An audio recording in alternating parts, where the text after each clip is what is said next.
Dos grandes misterios dominan nuestras vidas: el dinero y el amor. ¿Qué es el amor? Es una cuestión que ha sido largamente explorada en libros, en canciones, en películas y en televisión. Pero no se puede decir lo mismo sobre la cuestión de qué es el dinero. No es de extrañar que las teorías monetarias no hayan generado ninguna película taquillera, pero que ni siquiera se haya mencionado en las escuelas es algo que debe ser analizado con detenimiento. Para muchos de nosotros, saber de dónde procede el dinero puede ayudar a afrontar el mito de la creación del dinero y la emisión del papel moneda. Lo que mucha gente cree es que el dinero lo crea el gobierno. Es cierto, pero solo hasta cierto punto. Estos metales y papeles que generalmente asociamos al dinero son, en realidad, creados por una agencia ligada al gobierno federal, llamada la Casa de la Moneda. Pero la mayor parte del dinero no es creado por ella, sino que lo crean en grandes cantidades cada día corporaciones privadas conocidas como bancos. Muchos creen que el dinero que prestan los bancos es el que han dejado en depósito sus clientes. Esto es lo que se cree, pero no es la verdad. En realidad, los bancos crean el dinero que prestan no de sus ganancias ni de los depósitos, sino directamente de la promesa de los prestatarios de devolverlo. La obligación del prestatario en un papel de préstamo incluye que debe pagar lo prestado más un interés. De lo contrario, perderá la casa, el coche o lo que sea. Es un gran compromiso por parte del prestatario. ¿Cuál es el compromiso por su parte del banco? El banco solo inventa dinero que no posee y lo escribe en la cuenta del prestatario. ¿Suena raro? Pero así es. Para demostrar cómo este milagro de la banca moderna llegó a existir, atiende a esta sencilla historia. Es el cuento de los Goldsmith. Hace un tiempo, casi cualquier cosa se utilizaba como dinero. Tan solo tenía que ser portable y suficiente gente tenía que tener fe en que después se podría intercambiar por cosas que todo el mundo valorara, como comida, ropa, ollas, conchas, piedras preciosas, semillas de coco, bonitas piedras e incluso plumas. Todas ellas fueron utilizadas como dinero. El oro y la plata eran atractivas, ligeras y fáciles de llevar, así que algunas culturas se especializaron en trabajar estos materiales. Los trabajadores del oro, los Goldsmith, recuerda este nombre, lo pudieron convertir fácilmente en monedas, estandarizando las unidades de oro en función de su peso y de la pureza, hasta certificarlas. Para proteger su oro, los Goldsmith necesitaban una caja fuerte, y pronto sus vecinos llegaron a su casa para pedirles que les alquilaran un espacio donde guardar su dinero y sus joyas. Al poco, los Goldsmith acabaron alquilando cada estantería de su caja fuerte y cada pequeña cantidad de dinero depositada se convirtió en dinero en sus manos. El tiempo pasó y los Goldsmith hicieron una inteligente observación. Los depositantes raramente volvían a recuperar físicamente su oro, y nunca todos a la vez. Esto se debía a que usaban los cheques de los Goldsmith para comprar en el mercado como si fuera el propio oro. Este dinero de papel era mucho más eficaz que las pesadas monedas, y la cantidad podía ser simplemente escrita en lugar de la laboriosa una por una de las monedas para cada transacción.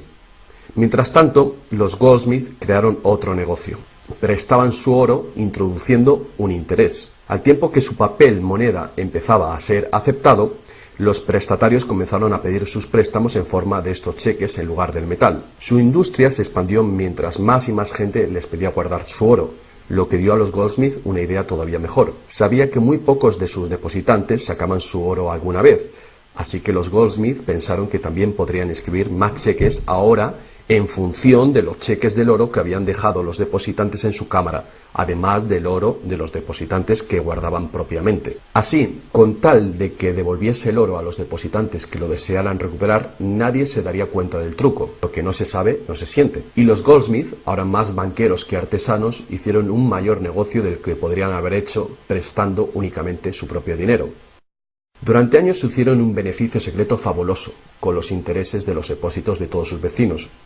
Pero ahora que se había hecho una prominente figura en el pueblo, se levantaron sospechas de que estaba gastando el dinero de sus depositantes y amenazaron con sacar todo su oro si Goldsmith no explicaba su repentina riqueza. Al contrario de lo que se podría pensar, esto no afectó a su fortuna. A pesar de la duplicidad patente de su truco, su idea funcionó porque los depositantes no perdieron nada de su oro. Estaba seguro en la cámara de Goldsmith. En vez de sacar su oro, los depositantes acordaron que Goldsmith, ahora convertido en su banquero, debía compartir la fortuna que habían contribuido a crear, otorgándoles un interés por su oro. Esto fue el comienzo de la banca. El banquero pagaba un pequeño interés por el depósito del dinero de otra gente que después prestaba a un interés mayor. La diferencia cubría los costes de operación del banquero y su beneficio. La lógica del sistema parecía sencilla y cubría la necesidad de las personas de crédito. Pero esta no es la manera en la que trabaja la banca hoy en día. El banquero Goldsmith no estaba del todo contento con lo que ganaba, después de descontar el interés que pagaba a los depositantes, y la demanda de crédito crecía con fuerza, mientras los europeos se expandían por América. Sus préstamos estaban limitados por la cantidad de oro que permanecía en su caja. Ahí es cuando tuvo una idea todavía mejor. Como nadie sino él sabía cuánto oro había en la caja, podía hacer cheques sobre dinero que ni siquiera existía. Como los prestatarios no iban a retirar su oro con sus cheques al mismo tiempo, ¿cómo iba alguien a darse cuenta de este truco? Esta nueva cara del negocio funcionó muy bien, y el banquero se hizo inmensamente rico con los intereses de un oro que ni siquiera existía. La idea de que el banquero creaba dinero de la nada era demasiado extraordinaria para creerla. Por lo tanto, el fraude no fue descubierto por la gente durante mucho tiempo. El poder de crear dinero hizo que el banquero se sintiese prepotente, como podrás imaginar. Pero con el tiempo, la cantidad de los préstamos del banquero y su escandalosa riqueza hizo que una vez más se levantara sospechas. Algunos clientes empezaron a reclamar su oro en lugar de la representación en papel. Los rumores se propagaron y todos los demás depositantes acudieron reclamando su oro. El juego se acabó. La marea de propietarios de cheques intentando recuperar su oro creó largas colas, y el banquero no tenía oro y plata suficiente para devolver a sus legítimos propietarios. Esto se llama el pánico de los ahorradores, y es lo que todo banquero teme que suceda. Este fenómeno puede suceder en un determinado banco, pero afecta a la confianza del público en todos los demás banqueros. Todo hubiera sido mucho más fácil si, antes que nada, se hubiera prohibido la creación del dinero desde la nada. Pero las grandes cantidades de crédito eran esenciales para la expansión de los países europeos. Así que, en lugar de prohibir esta práctica, fue legalizada y regulada. Así que los banqueros acordaron poner límites a la cantidad de dinero fraccionado que pudieran hacer. El límite sería mucho mayor que el verdadero valor del oro y plata depositados. Lo normal era $9 artificiales por $1 en oro, es decir, real. Estas disposiciones fueron controladas mediante inspecciones por sorpresa. También se acordó que, en caso de un crack financiero, los bancos centrales apoyarían a los locales con inyecciones de dinero en oro. Solo si cracks en diferentes bancos al mismo tiempo se produjeran y la burbuja de créditos del Banco Central explotara, el sistema podría hacerse añicos y destruirse.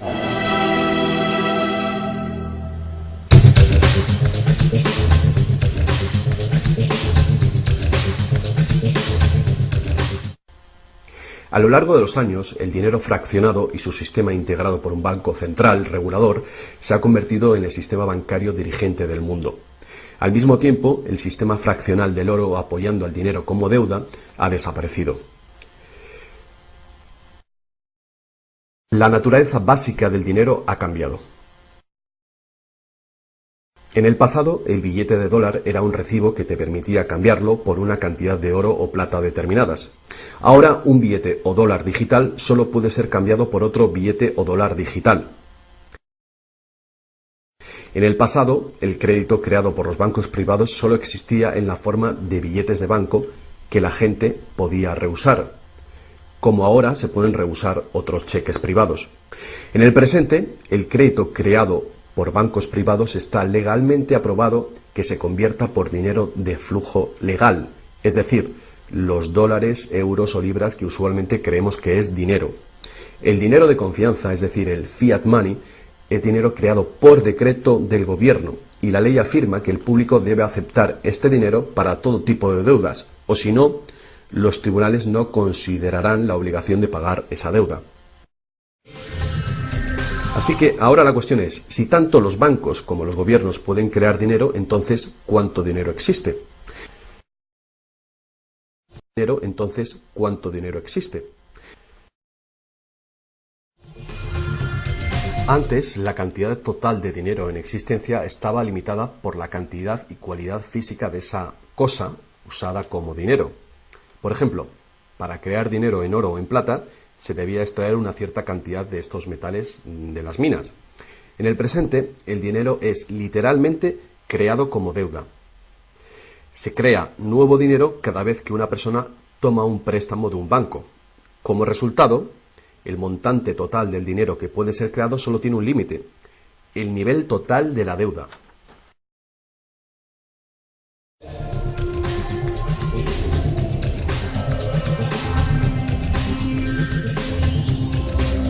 Los gobiernos ponen una disposición adicional para limitar la creación de dinero, imponiendo reglas conocidas como requerimientos fraccionales de la reserva.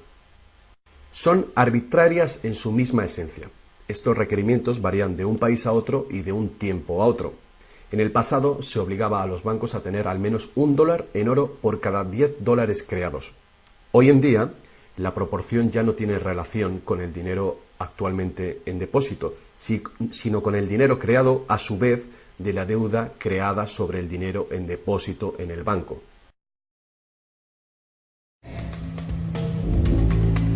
Actualmente, las reservas de un banco consisten de dos cosas: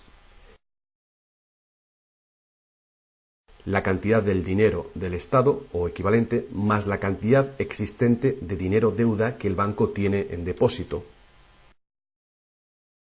Para ilustrar esto de una manera simple, imaginemos que ha abierto un banco nuevo y todavía no tiene depósitos. Los inversores en este banco han hecho un depósito de $1.111,12. Este es el dinero existente en el Banco Central, que llamaremos principal. La proporción de dinero en reserva es de 9:1. Paso 1. Las puertas se abren y el banco da la bienvenida a su primer cliente. Necesita $10.000 para comprar un coche.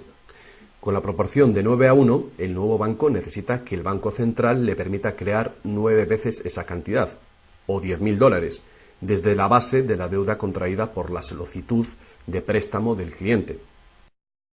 Esos $10.000 no se sacan de ningún lado. Es nuevo dinero simplemente tecleado en un ordenador como crédito del banco en la cuenta del cliente. El cliente tiene que firmar ese crédito para conseguir el dinero para comprarse el coche. Paso 2. El vendedor entonces deposita estos 10.000 nuevos dólares creados en el banco. Al contrario que el dinero creado por el gobierno, depositado en el Banco Central, este nuevo dinero creado por el crédito no puede ser multiplicado por la proporción de la reserva. En lugar de ello, es dividido por el ratio de la reserva, en una proporción de 9:1. Un nuevo préstamo de $9.000 puede ser creado sobre la base del depósito de $10.000. Si esos $9.000 son depositados por una tercera persona en el mismo banco que lo creó en uno diferente, se convierte en una base legal para un tercer asunto de crédito bancario, esta vez por la cantidad de $8.100. Al igual que con las muñecas rusas, cada nivel contiene un pequeño dólar dentro de otro pequeño dólar. Cada depósito contiene el potencial para otro pequeño crédito en una infinita serie decreciente. Si el dinero del préstamo creado no es depositado en el banco, el proceso se detiene. Esta es la parte impredecible del mecanismo de creación de dinero basado en la deuda. Pero lo más probable es que el nuevo dinero creado en cada paso será depositado en el banco, y el proceso de la proporción de reserva de dinero se repetirá una y otra vez hasta que los $100.000 de nuevo dinero se hayan creado dentro del sistema bancario. Todo este nuevo dinero se habrá creado enteramente desde la deuda, y el proceso entero habrá sido autorizado legalmente por el depósito inicial de $1.111,12 que todavía permanecerán en el Banco Central. Lo que resulta más ingenioso de este sistema es que los libros de contabilidad de cada banco en la cadena deben mostrar que tiene un 10% más de depósitos que de préstamos. Esto da a los bancos el incentivo de adquirir depósitos para poder hacer préstamos, apoyando la impresión común pero falsa de que los préstamos proceden de los depósitos. A menos que los sucesivos préstamos estén depositados en el mismo banco, no se podrá decir que algún banco en particular haya pasado su límite inicial de 9-1 creando deuda de la nada. De cualquier manera, el sistema bancario es un círculo cerrado. El crédito bancario que crea un banco se convierte en el depósito en otro y viceversa. En un hipotético mundo de perfectos intercambios, el efecto último sería exactamente el mismo que si todo el proceso tuviera lugar en un solo banco. Esto es, el depósito en reserva inicial de $1.111,12 permite recolectar intereses por valor de más de $100.000 que el banco nunca ha tenido.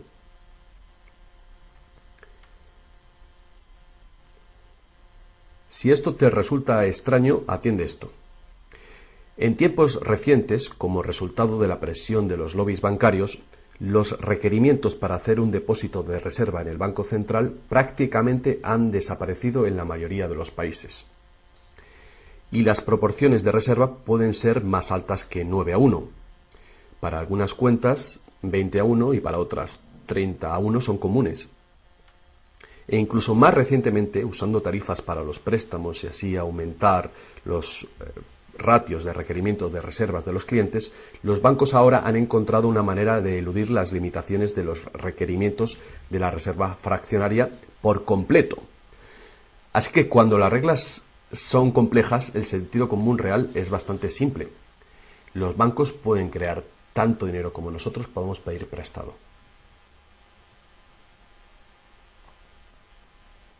A pesar del interminable proceso de creación de dinero que hemos visto, tan solo alrededor de un 5% es el tipo de dinero creado por la Casa de la Moneda de entre todo el dinero que hay en circulación. Más del 95% de todo el dinero en el mercado hoy ha sido creado por alguien firmando una solicitud de endeudamiento con un banco. Y lo que es más, este dinero bancario de crédito es creado y destruido en grandes cantidades cada día, según se conceden nuevos préstamos y los viejos son pagados.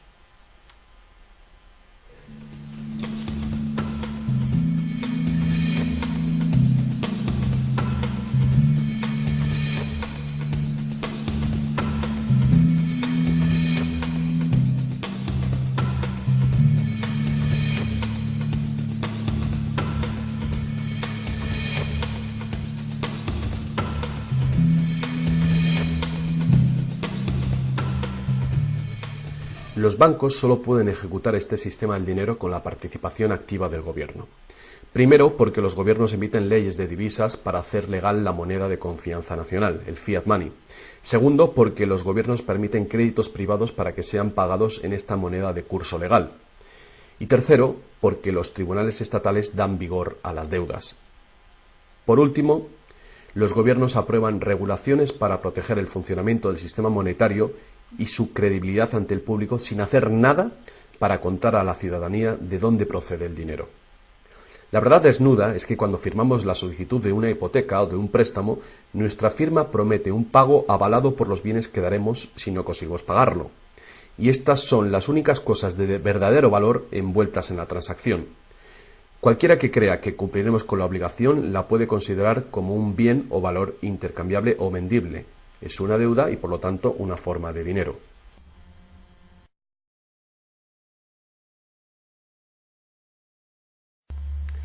Es el dinero que el prestatario intercambia por lo que el banquero llama préstamo. Así que un préstamo en el mundo real quiere decir que el prestamista debe tener algo que prestar. Si tú necesitas un martillo, prestarte la promesa de un martillo que no existe no te va a servir para nada. Pero en el artificial mundo del dinero, un banco promete prestar un dinero que no tiene y se le permite que sea aceptado como dinero. Y nosotros lo aceptamos así.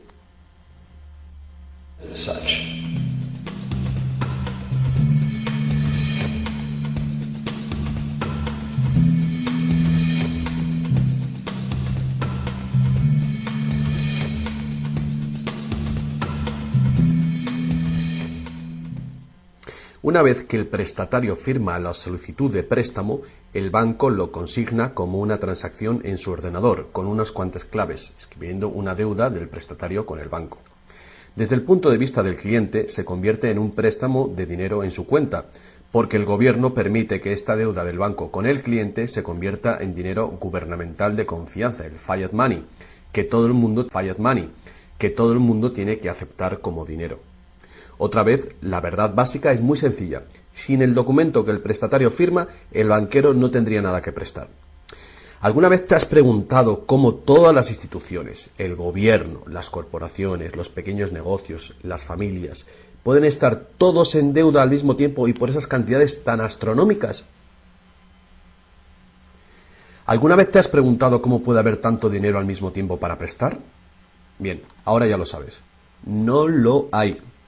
Los bancos no prestan dinero, simplemente lo crean de las deudas, y esa deuda es potencialmente ilimitada, tanto como la emisión de moneda. Y la situación opuesta también es verdadera. ¿No es asombroso que a pesar de la increíble riqueza de recursos, de innovaciones y productividad que nos rodean, casi todos, desde los gobiernos hasta las compañías y los individuos, estén en graves deudas con los banqueros? Si la gente se parara a pensar cómo esto puede suceder, ¿cómo puede ser que la gente que produce la verdadera riqueza en el mundo estén en deuda con aquellos que únicamente prestan el dinero que representa la riqueza?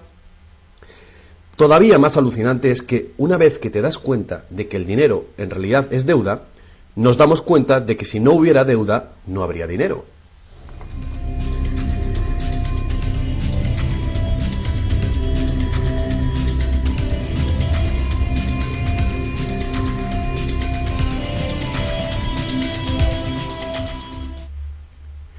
Si esto es nuevo para ti, no eres el único. Mucha gente piensa que si todas las deudas se pagaran, el estado de la economía mejoraría. Es cierto a un nivel individual. Como tenemos más dinero para gastar cuando dejamos de pagar una deuda, pensamos que si todo el mundo pagara sus deudas, habría más dinero para gastar.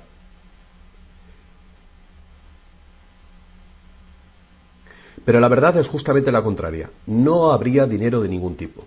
Así es. Somos totalmente dependientes de renovar continuamente el nivel de crédito bancario para que haya dinero en existencia.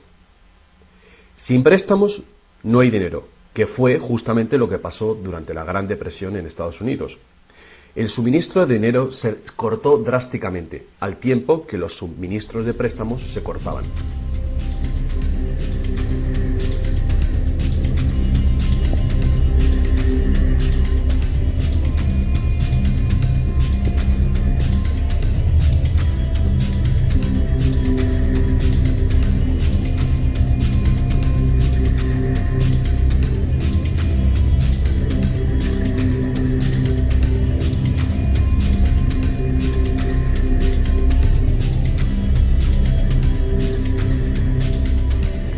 Pero eso no es todo. Los bancos solo crean la cantidad del dinero principal, no crean el dinero con el que pagar los intereses. ¿De dónde se supone que viene todo este dinero? El único lugar del cual los prestatarios pueden obtener el dinero para pagar los intereses es del total del dinero que hay en circulación. Pero resulta que casi todo ese dinero general ha sido creado de la misma manera. Es decir, como crédito bancario que tiene que ser pagado con más dinero de aquel con el que fue creado. Así que por todas partes hay prestatarios en la misma situación, intentando obtener el dinero para pagar tanto el dinero principal como el interés. Desde un fondo original, la piscina, que solo tiene dinero principal, es claramente imposible para cada uno pagar el dinero principal más los intereses, porque el dinero del interés no existe. Esto se puede expresar con una simple ecuación matemática. El gran problema aquí es que en caso de préstamos de largo plazo como hipotecas y deuda pública, el interés total excede mucho al dinero principal. Así que, a menos que un montón de nuevo dinero sea creado para pagar los intereses, es decir, un gran número de nuevas hipotecas, no podrá funcionar la economía. Para mantener una sociedad que funcione, la proporción de cancelaciones de deudas tiene que ser baja. Así que para conseguir esto, más y más dinero deuda tiene que ser creado para satisfacer la demanda de dinero con el fin de servir el interés de la deuda previa. Pero por supuesto, esto hace que el nivel de la deuda sea todavía mayor y que más intereses tengan que ser pagados, resultando en una escalable e imparable espiral de endeudamiento.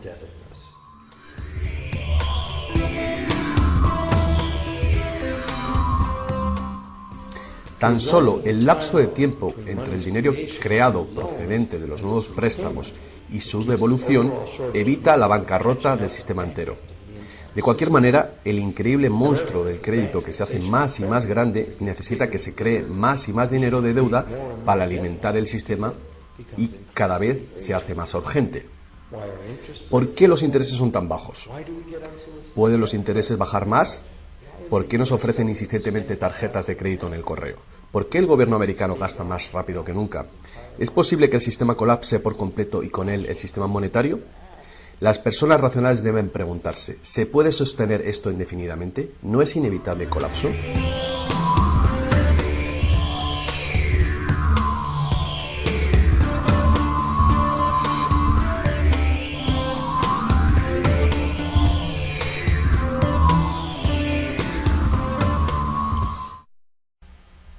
El dinero facilita la producción y el intercambio de bienes. Cuando el suministro de dinero se incrementa, el dinero se convierte progresivamente en menos valioso, a menos que el volumen de intercambios y de suministro de dinero crezcan en la misma proporción.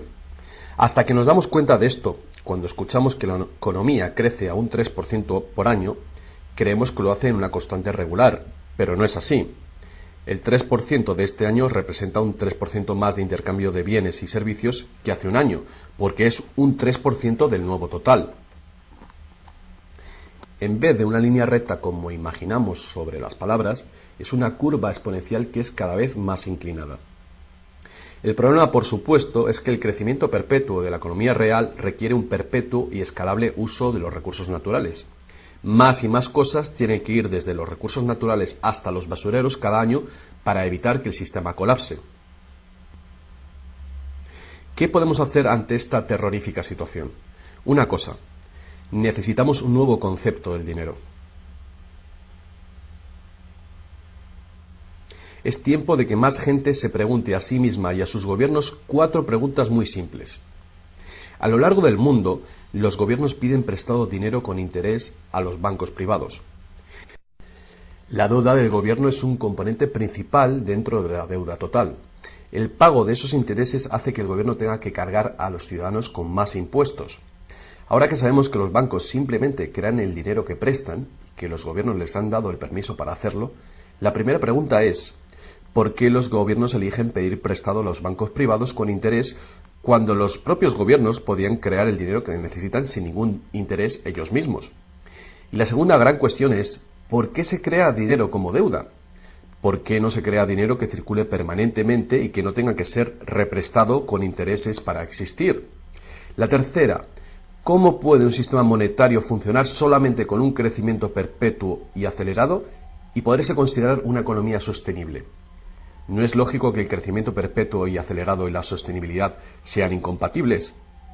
Y finalmente, ¿qué es lo que hace que nuestro sistema económico sea tan dependiente del crecimiento perpetuo? ¿Qué es lo que necesitamos crear para que nuestra economía sea sostenible? Hubo un tiempo en el que cargar con interés al préstamo se llamaba usura y era susceptible de severas penas, incluida la muerte. Todas las grandes religiones prohibían la usura. La mayoría de los argumentos contra grandes religiones prohibían la usura. La mayoría de los argumentos contra la práctica de la usura eran morales. Se entendía que la única función legítima del dinero era la de ser un medio de intercambio de bienes y servicios.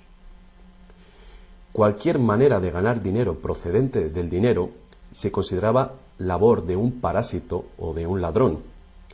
Sin embargo, al tiempo que aumentaban las necesidades de crédito en el comercio, el argumento moral cedió paso al razonamiento de que prestar representa riesgo y pérdida de oportunidad para quien presta, y por lo tanto, cobrar por este coste era justo.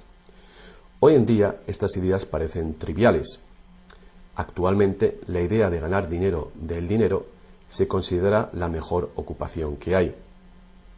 ¿Para qué trabajar si tu dinero puede trabajar por ti?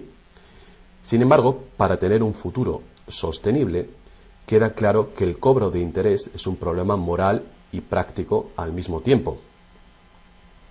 Imagínate una sociedad y una economía capaces de perdurar siglos porque en lugar de acaparar sus reservas capitales de energía, se autorrestringiera según sus ingresos actuales.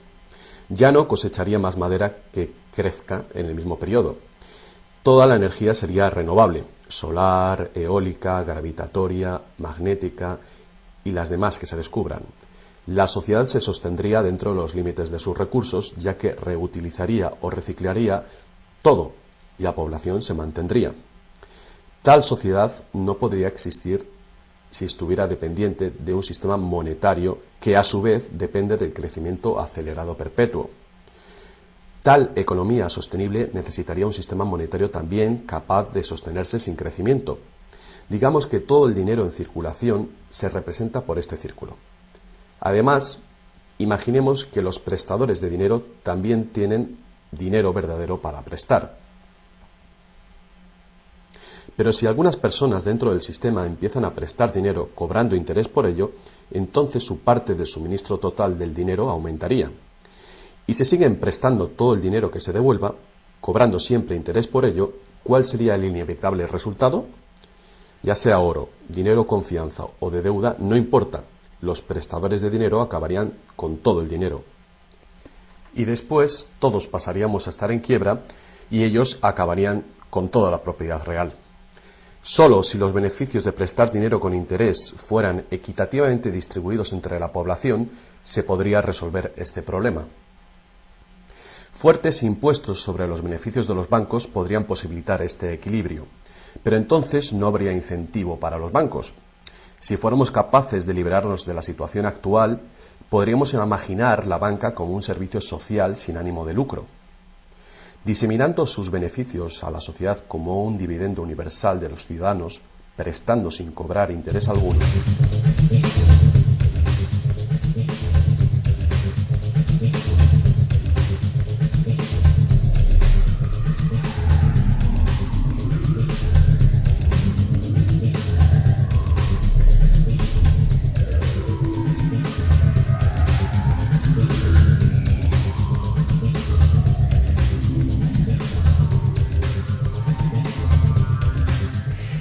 Si es la naturaleza fundamental del sistema lo que causa los problemas, correcciones al propio sistema jamás resolverán los problemas.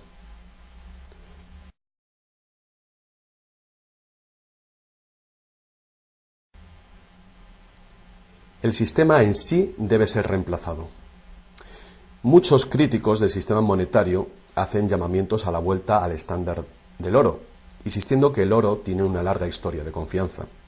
Pero ignoran las muchas trampas que se puede hacer con el oro: limar las monedas, alterar el metal, monopolizar el mercado, todas prácticas habituales en la antigua Roma que contribuyeron a su caída. Algunos defienden la plata por ser más abundante que el oro y así más difícil de monopolizar. Muchos dudan de la idea de volver al uso de los metales preciosos en absoluto. Nadie quiere volver a llevar bultos de monedas para ir de compras.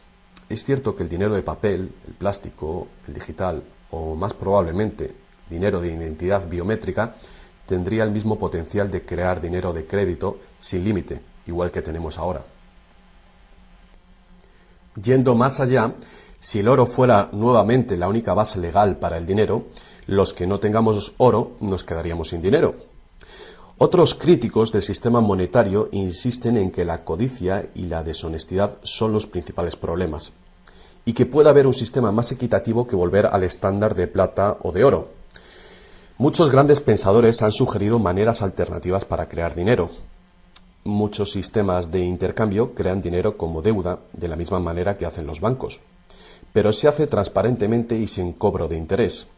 Por ejemplo, un sistema de trueque expresa la deuda como horas de trabajo, considerando el valor de todo trabajo igual y a la par con el dólar, y así permite que la hora de trabajo sea igualada con el precio del dólar de los bienes y servicios. Este tipo de sistema puede organizarlo cualquier persona capaz de gestionar la contabilidad. La preparación ahora de sistemas de trueque a nivel municipal sería prudente en previsión del inminente colapso del sistema actual. La reforma monetaria, al igual que la reforma electoral, es un tema muy polémico. Es una reforma que requiere una voluntad de cambio y de pensar fuera del cubículo habitual. La reforma monetaria, igual que la reforma electoral, no vendrá fácilmente, ya que los más privilegiados por el sistema existente actualmente harán todo lo posible para mantener sus ventajas. Ahora que hemos visto que el dinero es solo una idea y que en realidad el dinero puede ser cualquier cosa que concebimos, Os presento un único sistema monetario para tu consideración. Este modelo está basado en sistemas que funcionaron bien en el pasado, sistemas en Inglaterra y en Estados Unidos que fueron destruidos por los banqueros Goldsmith con su sistema de reserva fraccional.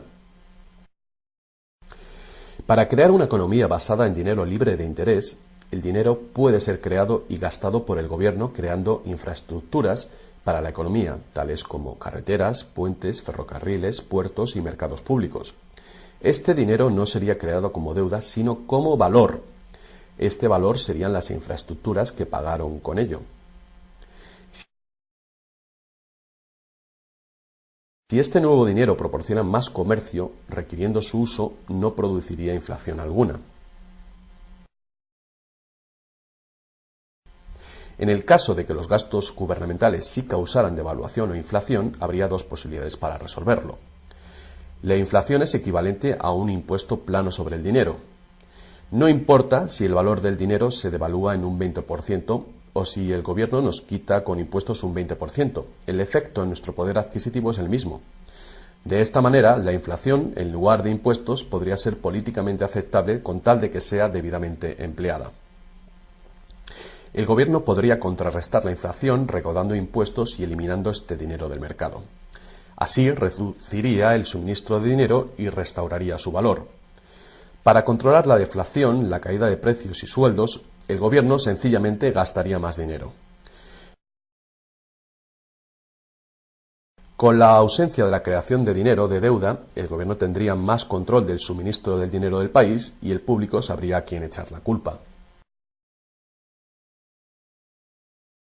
Los gobiernos ascenderían y caerían según su capacidad para conservar el valor del dinero.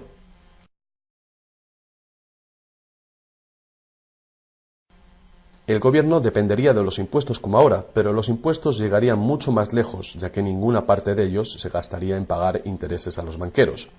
No podría haber ninguna deuda nacional si el gobierno sencillamente creara el dinero que necesita. Nuestro perpetuo servicio a los bancos pagando la deuda dejaría de existir.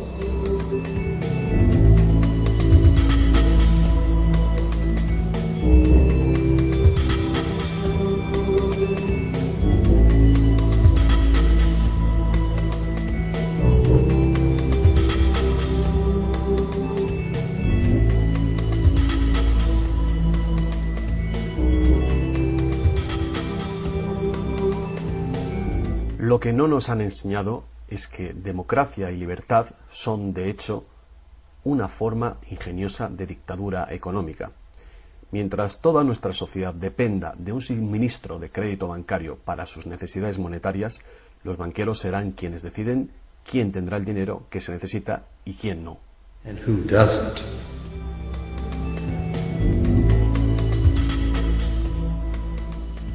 Poca gente hoy en día sabe que la historia de los Estados Unidos ha sido en su mayor parte la lucha por liberarse de los bancos europeos.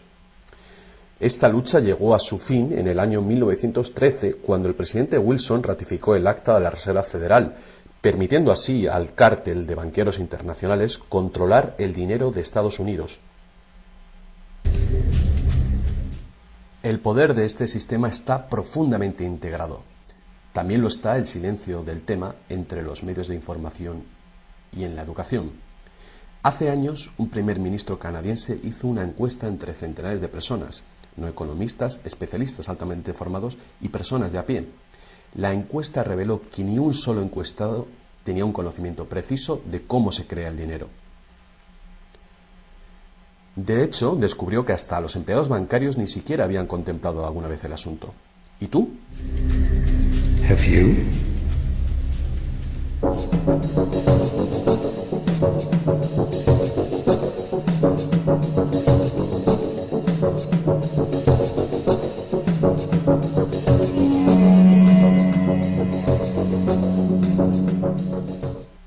El sistema moderno de dinero como deuda nació hace más de 300 años, cuando un decreto real otorgó al primer Banco de Inglaterra el poder de emitir recibos de oro fraccionales con un modesto porcentaje de 2:1. Este porcentaje fue solo el principio, el primer paso. El sistema ahora es global, crea cantidades de dinero sin límites desde la nada. y tiene a casi todos los seres humanos del planeta encadenados a una cadena de deuda que nunca puede ser pagada. ¿Pudo haber ocurrido todo por accidente o es una conspiración? Evidentemente, algo muy gordo se está jugando aquí.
Sino que lo crean en grandes cantidades cada día corporaciones privadas conocidas como bancos. Muchos creen que el dinero que prestan los bancos es el que han dejado en depósito sus clientes. Esto es lo que se cree, pero no es la verdad. En realidad, los bancos crean el dinero que prestan no de sus ganancias ni de los depósitos, sino directamente de la promesa de los prestatarios de devolverlo. La obligación del prestatario en un papel de préstamo incluye que debe pagar lo prestado más un interés.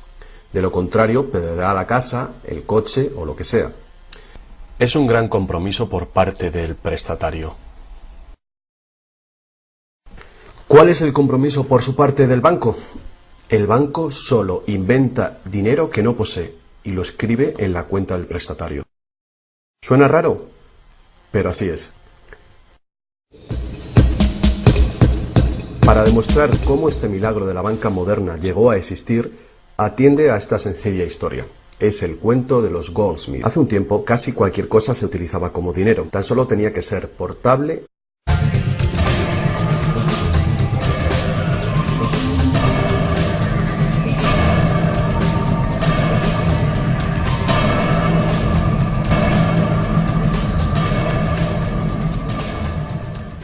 Dos grandes misterios dominan nuestras vidas, el dinero y el amor.